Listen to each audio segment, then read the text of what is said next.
사도신경으로 신앙 고백하십니다. 나는 전능하신 아버지 하나님 천지의 창조주를 믿습니다.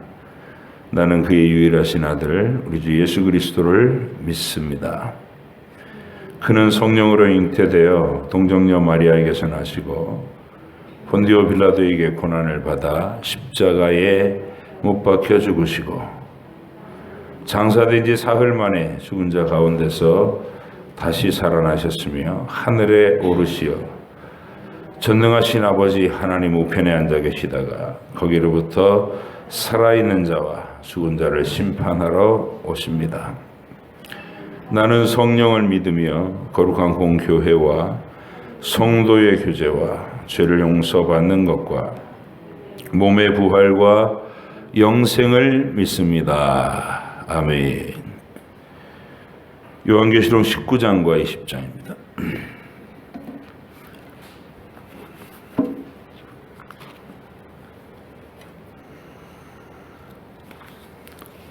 요한계시록 19장 20장 말씀.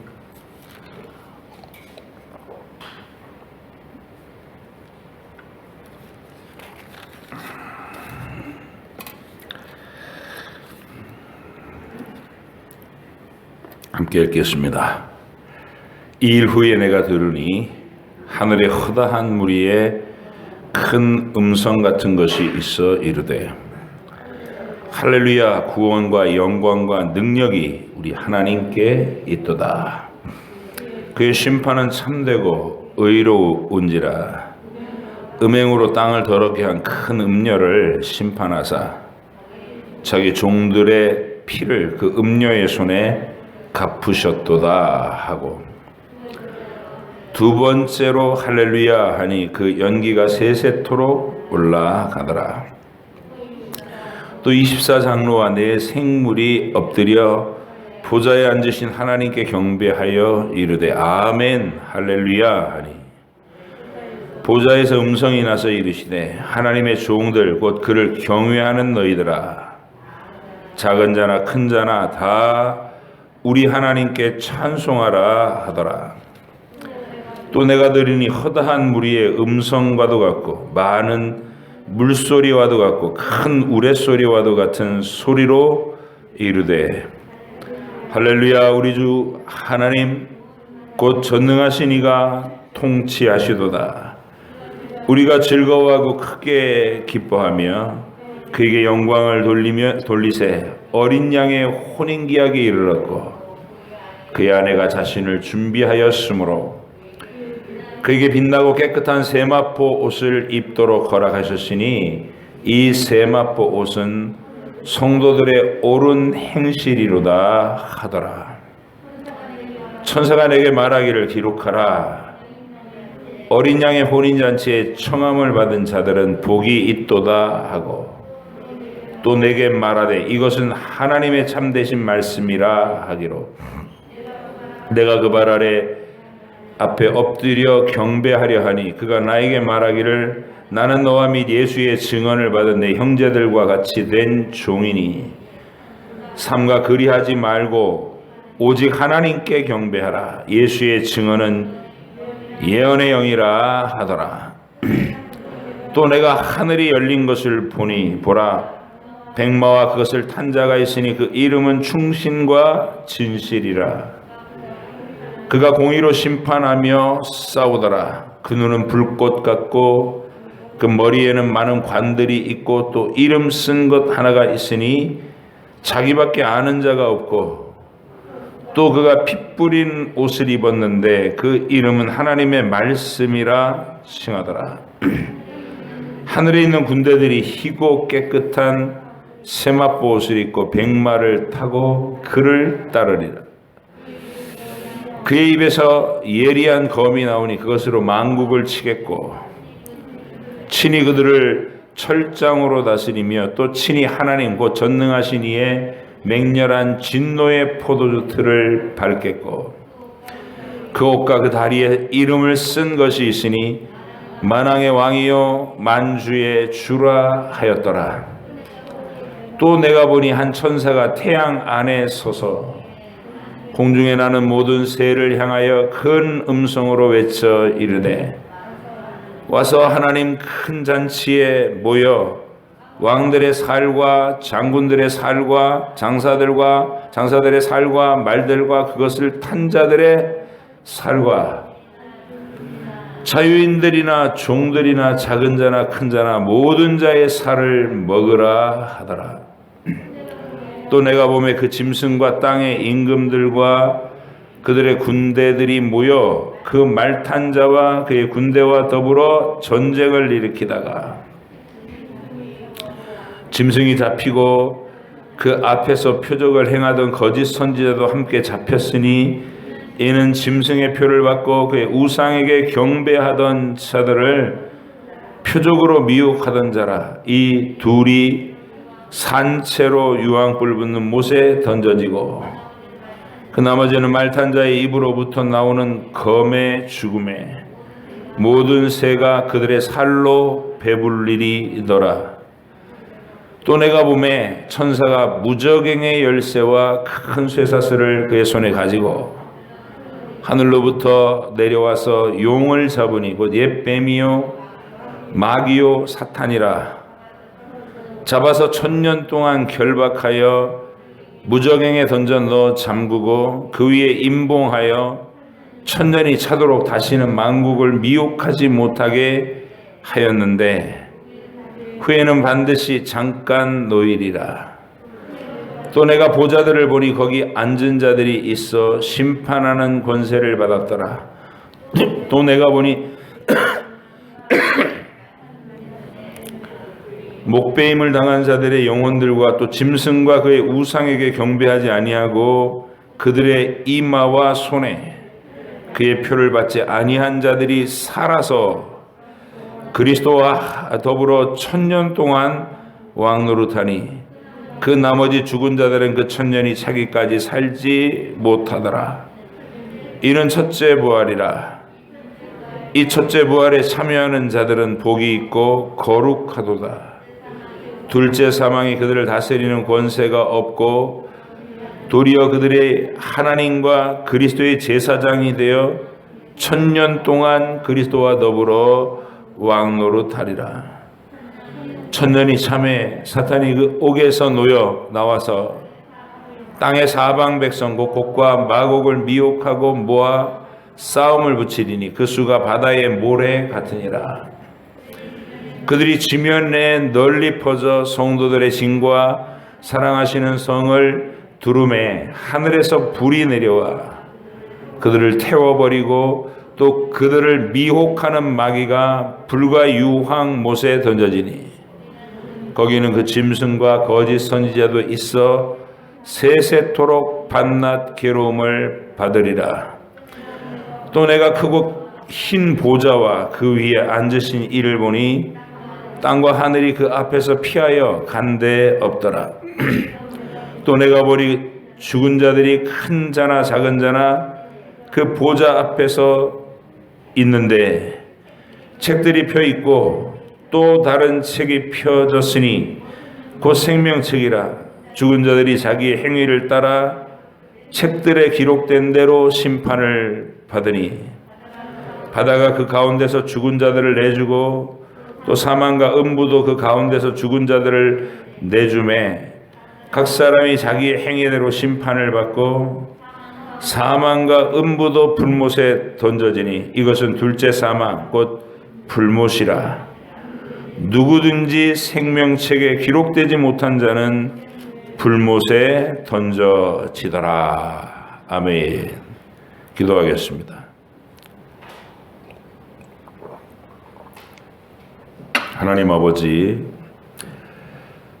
우리에게 요한계시록 이 말씀을 통해서 태초부터 종말까지 이 땅에서 벌어진 모든 핍박과 환난과 성도를 향한 멸시와 조롱이 어떻게 승리의 영광이 되며 반전을 이루어서 지극히 거룩하고 영화로운 어린 양의 혼인잔치의 그 아름다운 장면으로 전환되는가를 우리에게 보여주시니 감사합니다.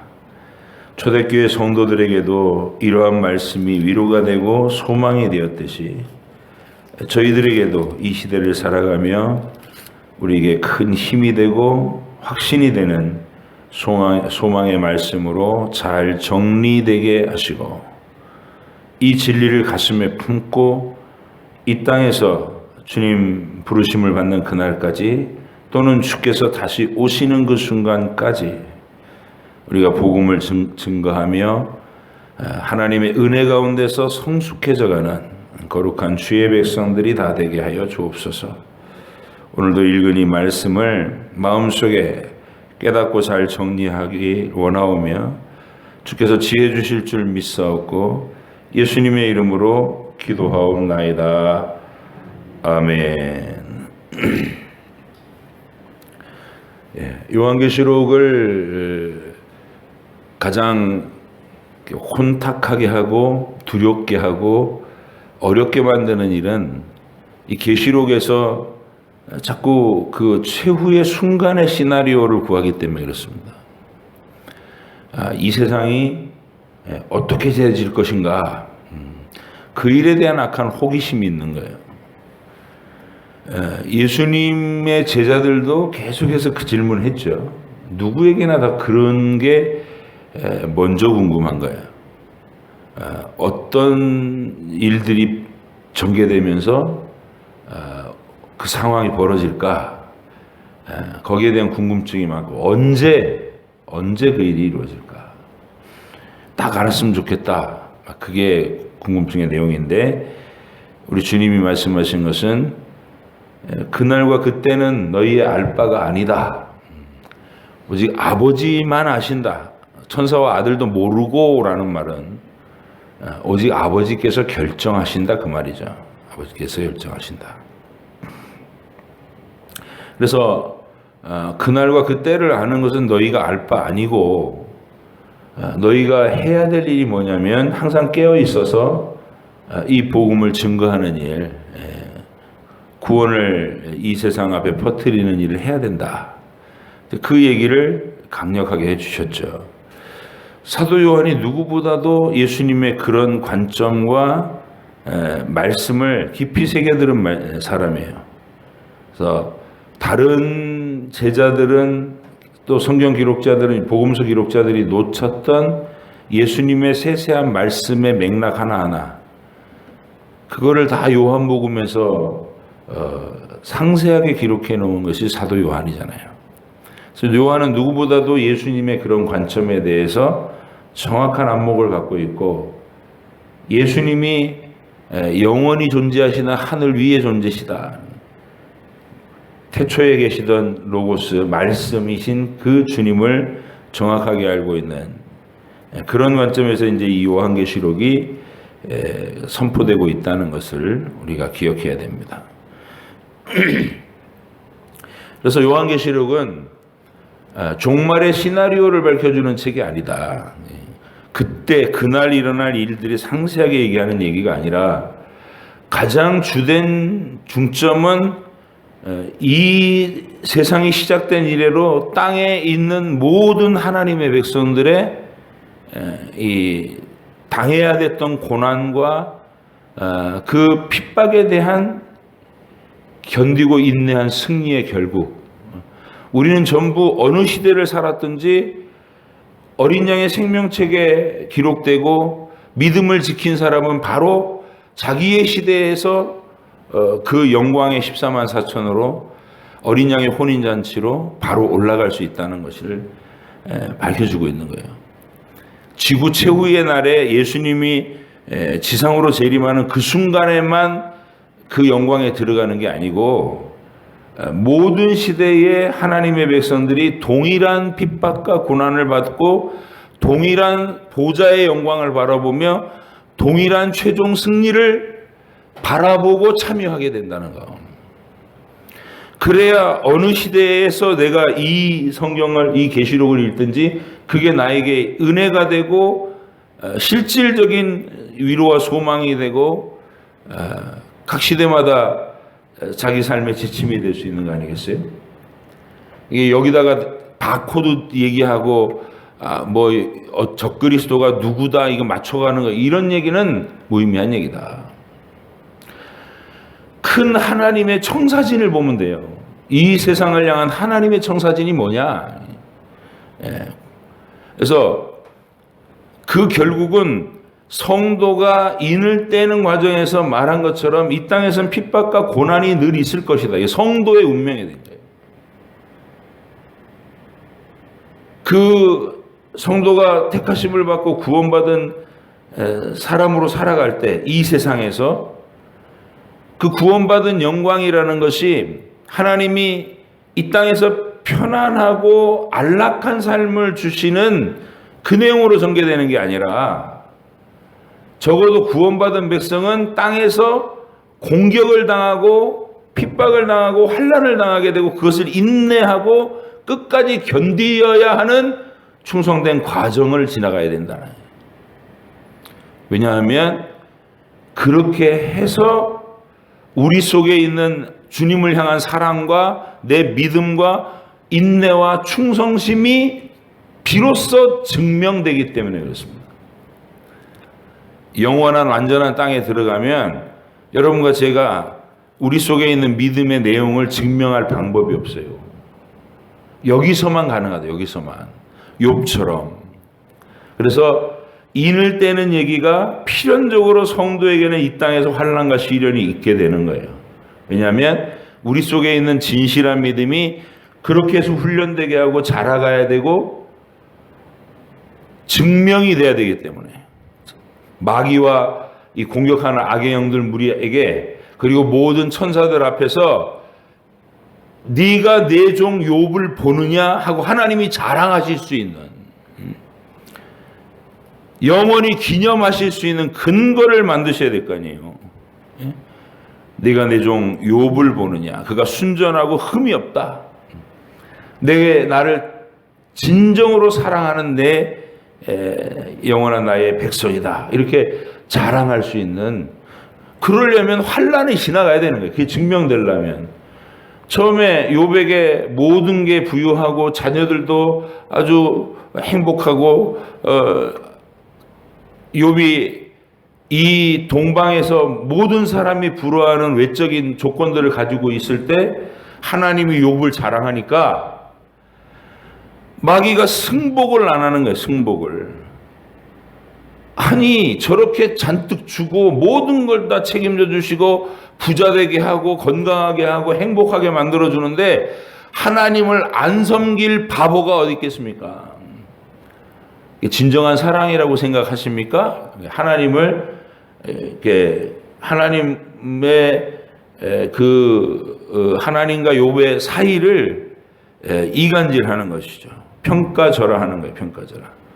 저게 사랑이라고 생각하십니까? 그건 거래입니다. 거래. 누구라도 하나님 편에서 그렇게 해주는데 안 경배하지 않고 하나님을 섬기는 척하지 않을 인간이 어디 있겠습니까? 뺏어 보십시오. 다 제거해 보십시오. 이렇게 도전한 거죠.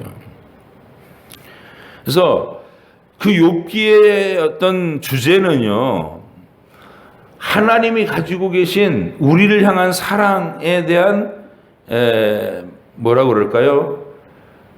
우리 사랑을 영원히 천사와 어떤 마귀 앞에서 선포하고 칭찬하고 상 주시고 그러시려면 우리 속에 있는 그 믿음의 내용이 시험이라고 하는 과정을 거쳐서 증명돼야 된다는 본질적인 내용인 거예요. 그래서 구속의 역사를 전개시키는 인을 떼는 문제에서 성도의 운명, 이 땅에서 태어나서 하나님의 택하심을 받은 성도로 살아가는 일, 그 과정이 나타나는 양상은 아버지 하나님이 택해 두신 영혼을 성령님께서 각 시대에 정확하게 찾아내셔서 그의 영혼을 심령이 가난한 상태로 만들어 두시는 거예요. 영원한 것을 사모하는 깨어있는 감각의 상태로 살리셔 놓고 그리고 복음에 만나게 접촉하게 복음은 태초부터 그리스도가 오시고 마귀에게 고난을 받으시면서 그 머리를 부수신다는 그 피로 우리의 모든 허물과 죄를 씻고 우리를 영원히 구원하신다는 그 동일한 복음이에요. 그 복음은 태초부터 있었다고. 아벨이 그 복음으로 구원을 받았고 에녹도 그 복음으로 하나님과 300년간 동행한 거죠. 그래서 성령은 택하신 영혼, 아버지가 택하신 영혼을 어느 시대나 만나서 되살려 놓으시고 복음과 접촉시키시고 그리스도를 영접할 수 있는 믿음을 선물로 주시고, 그래서 그런 믿음의 사람들을 모아서 하나님의 백성, 하나님의 교회를 언제나 존재하게 하셨잖아요. 그러면 각 시대에 존재하는 하나님의 교회와 하나님의 성도들은 그 시대 속에서 하나님의 구원과 심판을 선포하는 복음의 증거자들이 됩니다. 세상의 미움을 받으면서 일평생을 보내게 돼요. 그래서 땅에서 성도는 환난과 고통을 당하고 하나님의 간섭을 받는 죄와 더불어 싸우는 피곤한 인생을 사는 거예요. 그냥 마음 편하게 널브러진 인생을 사는 게 아니고 먹고 마시고 즐기자 이런 가치관이 될 수가 없는 거예요. 신자는 내가 왜 부르심을 받았고 하나님의 거룩한 뜻을 선포하면서 내 안에 있는 남아있는 죄성과 더불어 피 흘리기까지 싸우고 하나님의 거룩함을 완성해 나가는 그런 목적으로 내가 여기 부르심을 받았다는 것을 알기 때문에 널브러진 인생관을 가질 수 없어요. 놀러 다니는 인생관을 가질 수 없고, 그래서 여기는 훈련의 땅이며 우리는 완성되어야 되고 우리는 경주하는 선수다, 이런 마음으로 달려가는 거죠.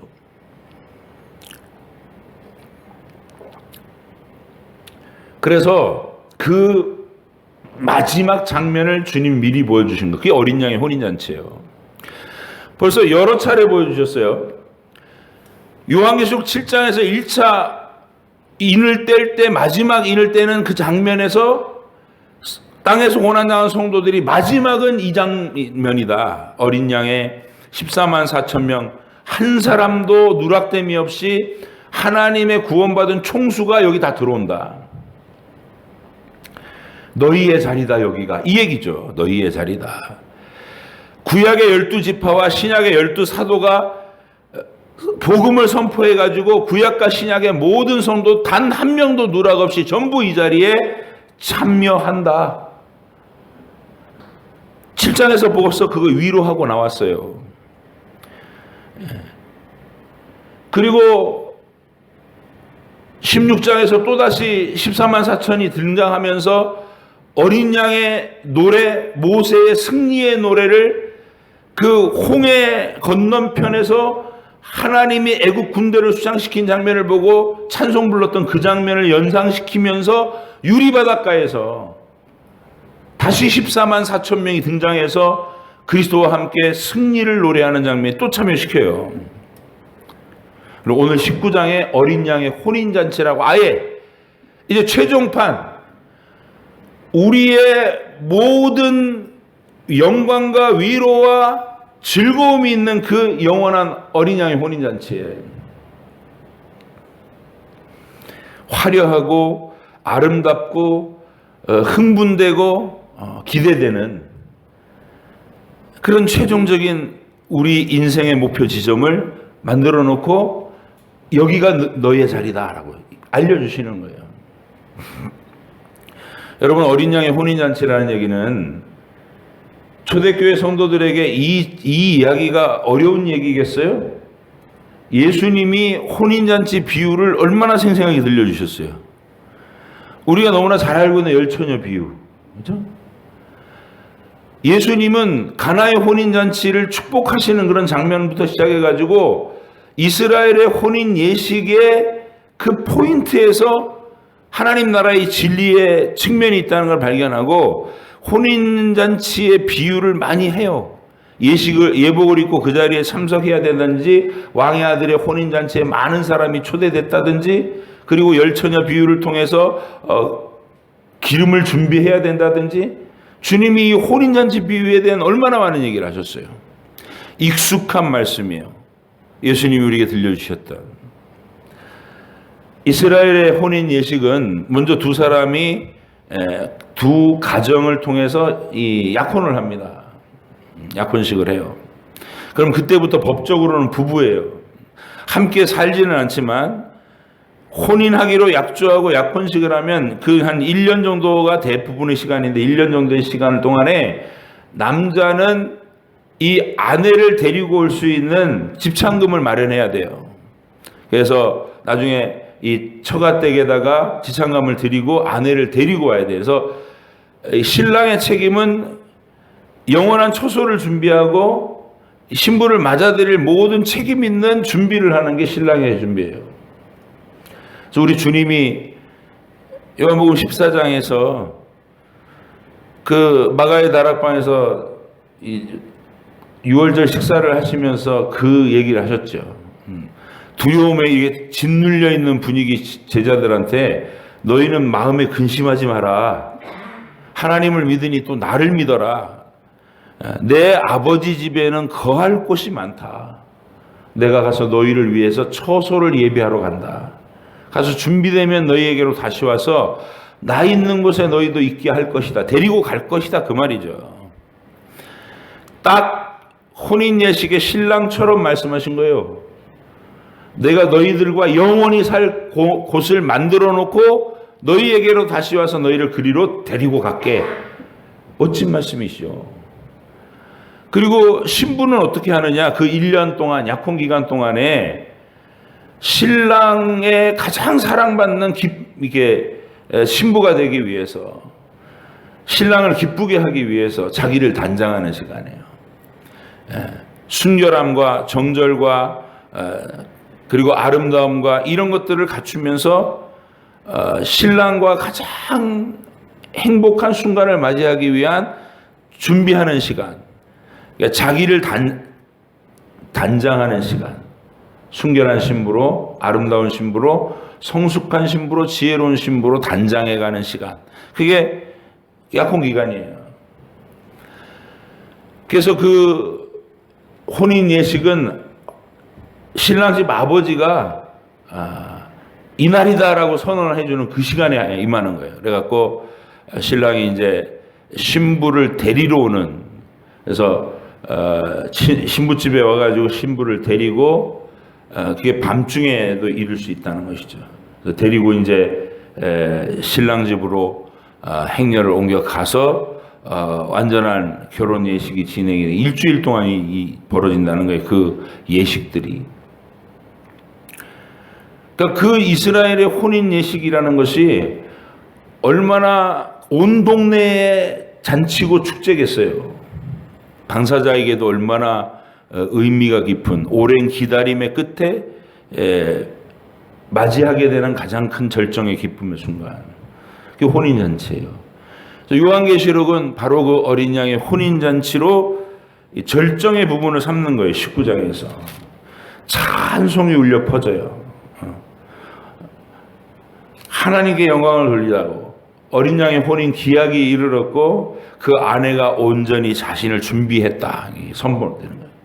그리고 빛나고 깨끗한 세마포옷을 입고 이제 그 예식에 참여해라. 이렇게 되는 것이죠. 근데 이 빛나고 깨끗한 세마포옷이라는 걸 보니까 8절에 19장 8절에 성도들의 옳은 행실이다. 이렇게 풀어요.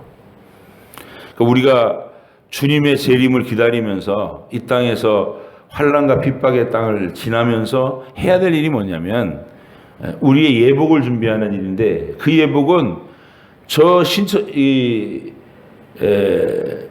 다미성교회 시한부 종말론자들이 하던 그런 모습이 아니고 성가대 가운 같은 그런 가운 걸쳐 입으라는 얘기가 아니고 우리의 삶의 행실이 저마다의 추구해가는 인생의 태도가 성도들의 옳은 행실로서 준비된 세마포 옷을 삼으라는 거예요. 우리 주님을 맞이하러 가는 그 순간에 우리의 옷이 라오디게아 교인들처럼 자기들의 부요함과 자기들의 넉넉함과 여유로움에 대해서 안일한 관점을 갖고 있었던 라오디게아 교회를 향해서는 주님께서 너의 눈먼 것과 벌거벗은 것과 가련한 것을 깨달아라 이렇게 얘기하셨다고요. 교회가 겉모양으로 번듯한 예배당이 있고 우리의 재정이 풍부해가지고 뭐 이것도 하고 저것도 하고 이런 모습을 가지고 자랑 삼아가고 널브러져 있다가는 이 얘기, 성도들의 옳은 행실로 자기의 옷을 삼아야 되는데 벌거벗은 수치를 가지고 주님 앞에 서야 되는 날이 있다는 거예요. 부끄러운 행적을 가지고. 이거를 혼인잔치 예식에서 얘기하고 있는 거예요. 찬송으로. 여러분과 제가 여기에 이 승리에 참여할 자들인 거 이거 분명히 하시고, 그 소망과 위로가 있다면 어떤 환경도 인내하고 참을 수 있는 근거가 우리한테 환난과 죽음이 있어도 그 환난과 죽음의 현실 배후를 믿음의 눈으로 바라보면 마치 엘리사가 게하시의 눈을 열어서 저 산을 두르고 있는 불말과 불병거를 보게 하듯이 우리도 현실 속에서 막 당하는 그 고난의 현실의 장면만 보는 게 아니라 이 계시록의 말씀을 통해 열린 하늘문을 통해 그 영광의 순간을 바라보라는 거죠. 매 순간마다 내가 참여해야 될 그곳, 어린 양의 혼인잔치. 백마를 탄 자가 등장을 해요. 충성과 진실이라는 이름을 갖고 있고, 뭐 이렇게 처음에는 이분이 누구지? 천사인가? 이렇게 하고 입에서 막 예리한 검이 나오고 막 그래요. 근데 나중에 보니까 철장으로 만국을 다스리겠고, 친히 하나님의 전능하신 이의 맹렬한 진노의 포도주 틀을 밟겠대요. 그러니까 철장으로 만국을 다스리리 힌트가 나왔잖아요. 그죠? 시편의 2편에서 분명히 얘기하던 그리스도의 예표죠. 그래서 예수님이구나. 이렇게 세상의 마지막 심판을 행하시고 승리를 이루시는 이분이 바로 예수님이시구나. 그리고 어린 양의 혼인잔치가 영화롭게 얘기되는 순간에 땅에서는 그 혼인잔치를 거절했던 자들에 대한 하나님의 진노가 쏟아지는 거예요. 이것도 예수님이 다 얘기한 거잖아요. 왕의 아들의 혼인잔치 초대하러 보냈을 때 나는 논을 사서 밭을 사서 못 가고 나는 뭐 하느라고 못 가고 뭐 바빠서 못 가고 어쩌고 다 이러잖아요. 거절한 그들 대신에 사방에 나가 누구든지 불러내라. 뭐 눈먼 자, 병든 자, 저는 자 다 불러가지고 채웠어요. 단 예복을 입어야 되는 예복을. 그런 이야기를 이미 다 들려주셨어요. 거절하고 멸시했던 그들을 어떻게 하느냐? 군대를 보내서 하나님께서 다 진멸하신다. 이 땅에서 하나님께서 주신 이 그리스도의 복음을 거절하는 자, 등한히 하는 자, 맹렬한 하나님의 진노가 그들에게 임할 것이다. 그 장면이 어떻게 묘사되어 있냐면 큰 전쟁이 벌어져 갖고 시체가 들판에 다 벌어졌는데 온 공중의 새들 와서 그 고기를 뜯어 먹으라는 얘기를 해. 천사가 공중의 모든 새를 향하여 큰 음성으로 외쳐 이르되 와서 하나님의 큰 잔치에 모여 왕들의 살과 장군들의 살과 장사들의 살과 말들과 그것을 탄 자들의 살과 자유인들이나 종들이나 작은 자나 큰 자나 모든 자의 살을 먹으라 하더라. 이게 2000년 전 초대교회 성도들이 알아들을 수 있는 그 당시의 풍경으로 전쟁의 모습, 지금도 물론 마찬가지지만 시체가 다 이렇게 널브러져 있고 그것을 새들이 와서 다 뜯어먹으라는 거예요. 그 장면으로. 그렇게 해서 하나님을 대적하고 어린 양을 대적하던 거절의 무리들이 어떻게 이 땅에서 멸망을 당하는가. 그래서 짐승과 땅의 임금들과 그들의 군대들이 모여서 하나님 어린 양을 향해서 전쟁을 벌이다가 그들이 멸망하는 그 장면을 이렇게 보여주는 것으로 우리의 승리를 확신하게 해주시는 겁니다. 이거는 종말의 시나리오가 아니라 이 땅에 어느 시대나 존재하는 모든 하나님의 백성이 읽으면서 자기들의 그 현실 배후에는 항상 이 혼인잔치가 열려 있다는 것을 보라는 거예요. 너희가 땅에서 환난과 핍박을 당하는 그 순간을 통해서 너희 믿음을 증명하고 하나님께로 향한 너희들의 사랑을 증명하고 그 승리로 여기 올라와라. 그날과 그때가 되면 마지막 시대의 지구 최후의 날에 예수님 재림하는 그 순간에 있어야만 그걸 누리는 게 아니라 어느 시대에 살든지 자기들의 핍박받고 고난받는 현실 너머에 있는 이 약속의 14만 4천의 장면, 혼인잔치의 장면에 여러분의 것이다. 이거를 이야기하는 것이 요한계시록의 위로입니다. 그리고 이제 20장은 그것을 천년왕국이라는, 천년 동안 왕노릇한다라는 개념으로 설명을 해요. 이 얘기도 시한부 종말론자들이나 주로 이제 세대주의자들, 기독교 신앙의 종말론 부분을 유별나게 이렇게 해석을 해가지고 막 호들갑을 떠는 무리가 항상 있었어요. 데살로니가 교회 교인들부터 시작해가지고 이게 기독교 역사에 계속 있어온 내용이에요. 호들갑 떠는 시한부 종말론자들, 그리고 요한계시록의 분위기를 잘못 해석해가지고 막 발을 동동동 굴리면서 큰일 났어 이런 좀 경박스러운 종말론을 가진 사람들, 그런 사람들이 성경을 자꾸 왜곡시켜서 이 세상 속에서 기독교를 욕먹게 만드는 잘못된 종말론의 신봉자들이 되는데, 그 연장선에 있는 것이 천년왕국론이에요. 세대주의자들, 시한부 종말론자들, 그렇게 좀 경박스러운 종말론을 가진 사람들이 대체로 천년왕국을 주장하는 거예요.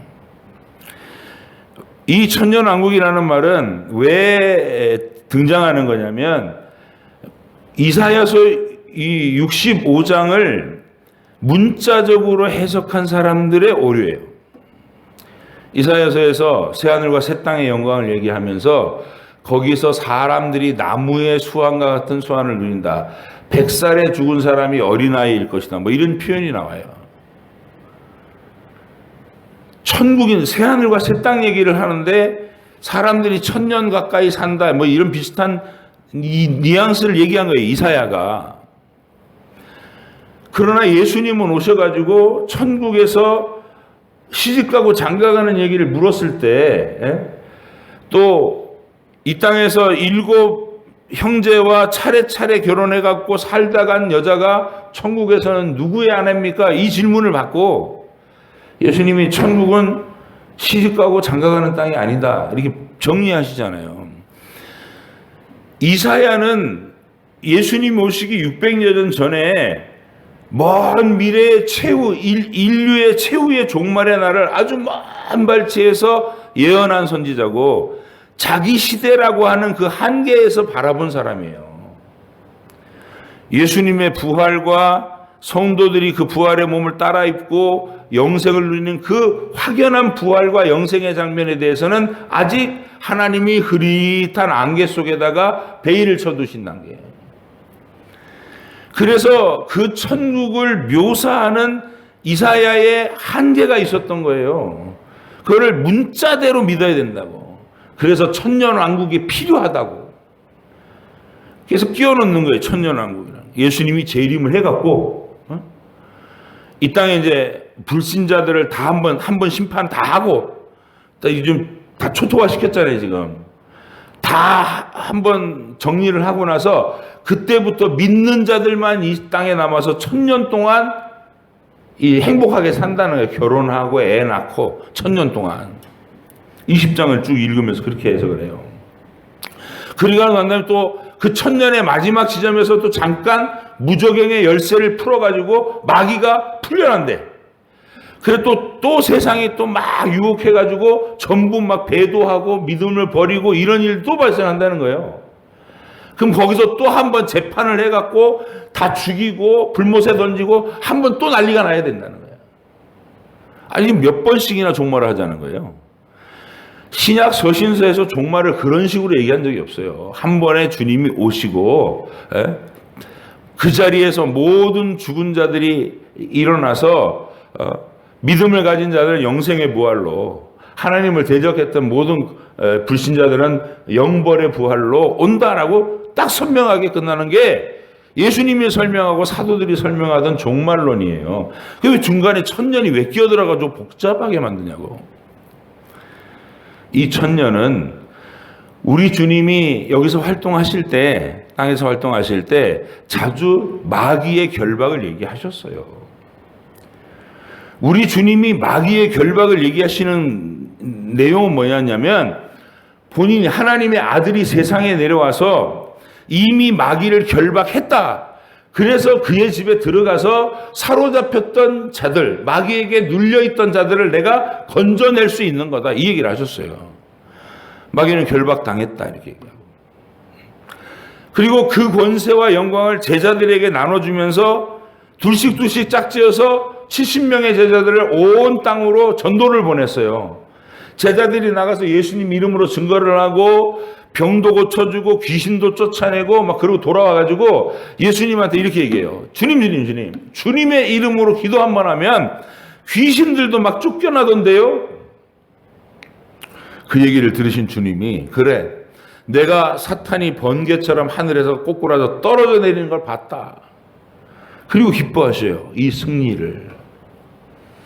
바로 그 시간 예수 그리스도의 복음이 마귀의 결박이 되는 거예요. 마귀가 그 복음에 묶이고 복음에 결박되는 이 세상에서 하나님께서 구원의 진리를 선포하신 그 순간부터 그리스도의 이름, 이제 오신 예수 그리스도는 예수님이라는 이름이 사탄과 마귀의 결박이 된다고요. 이 땅에서 성도는 그 예수의 이름을 가지고 마귀를 향해서 왕노릇 할 수 있는 승리의 존재라는 거예요. 그래서 여러분 천년왕국을 얘기하는 이 20장의 구절을 잘 읽으면 동시적인 거예요. 목배임을 당한 순교자들의 영혼도 거기 있고, 땅에서는 짐승의 표를 받지 않고 믿음을 지키는 순교할 각오로 믿음을 지키는 사람들이 동시에 살아서 하늘 위에서와 땅 위에서 동시에 1000년 동안 왕노릇했다 이 말이에요. 예수님의 복음을 가지고 마귀를 결박하는 권세를 나타냈다. 이미 그런 믿음을 가지고 마귀를 결박한 믿음을 가지고 주님의 보호자 앞에 가 있는 영혼들도 있고, 이 땅에서 여전히 점승의 표를 받지 않으면서 그 승리를 계속해 나가는 왕노릇하고 있는 땅의 성도들도 있고, 그게 바로 1000년 동안에 묶여있는 마귀를 결박한 천년왕국 얘기다. 믿음과 복음으로 마귀의 권세를 묶을 수 있는 이 교회의 권세가 바로 천년왕국의 왕노릇하는 거다. 그렇게 해석하는 거예요. 천년이라는 기간이 따로 있는 게 아니고 지금이 바로 천년왕국이다. 복음으로 마귀의 세력을 묶고 그의 활동을 제한할 수 있는, 그래서 복음이 편만하게 퍼지면 퍼질수록 마귀는 점점 더 고립되고 갇히게 되는 거예요. 갈 곳이 없어져. 돼지떼한테 들어가서 바다로 몰살하는 길밖에 갈 곳이 없어지는, 예수님의 영광이 찬란하게 비치기 시작하면 마귀가 거할 곳이 없어지는 거. 그게 복음의 영광이고 우리가 왕노릇하는 방식입니다. 그러나 주님이 오시기 직전에 시대는 어떤 시대가 되냐면, 그 마귀가 맹렬한 활동을 하게끔 그 결박을 느슨하게 풀어주신다는 얘기는 이 세상이 부의 발달과 과학의 발달과 인간의 교만이 극치를 이루어서 하나님을 믿는 믿음이 쇠퇴하고 극히 복음을, 그때까지도 바른 믿음을 가지고 하나님을 섬기는 교회와 성도가 극히 희박한 시대가 올 거다. 그럼 거기 그런 시대가 무슨 시대겠어요? 마귀가 창궐해서 모든 사람들의 영혼과 정신을 장악하는 시대가 되겠죠. 그런 시나리오입니다. 네. 천년왕국이라는 별다른 시간이 있는 게 아니라 지금 우리가 복음을 가지고 천년왕국을 누리고 있고 그리스도로 함께 왕노릇하고 있고 이것이 마지막 주님 오시는 그 순간에는 점점 인류의 역사에서 교회와 성도가 축소될 것이다. 그때 믿음을 지켜야 되는 그런 숙제가 우리에게 있다는 것이에요. 할 수 있는 한 지금 이 시대에 여러분이 말씀을 철저히 알고 이 말씀에 깨어있고 이 말씀의 진리로 악한 영들을 묶으면서 깨끗한 행실로 여러분의 영원한 기념될 옷으로 삼고 그렇게 아름다운 신부로 단장돼가는 신자의 삶을 힘있게 살아내도록 이제 절정이에요. 요한계시록 다 왔다고 여기까지 왔고 이제는 새 하늘과 새 땅에 새 예루살렘의 영광을 보고 끝나면 돼요. 오늘도 하나님께서 여러분에게 주시는 이 안목 인류와 역사에 대한 하나님의 청사진을 들여다본 사람으로서의 아는 자로서의 담대함과 용기를 가지고 여러분의 하루하루를 힘있게 그리고 멋지게 살아내시기를 주의 이름으로 부탁드립니다. 기도하겠습니다. 하나님 아버지 감사합니다. 오늘도 요한계시록을 통해서 저희에게 어린 양의 혼인잔치와 그리고 천년 동안 그리스도 안에서 살아 그리스도와 함께 왕노릇하는 이 놀라운 승리의 영적 비결을 일깨워 주셨습니다.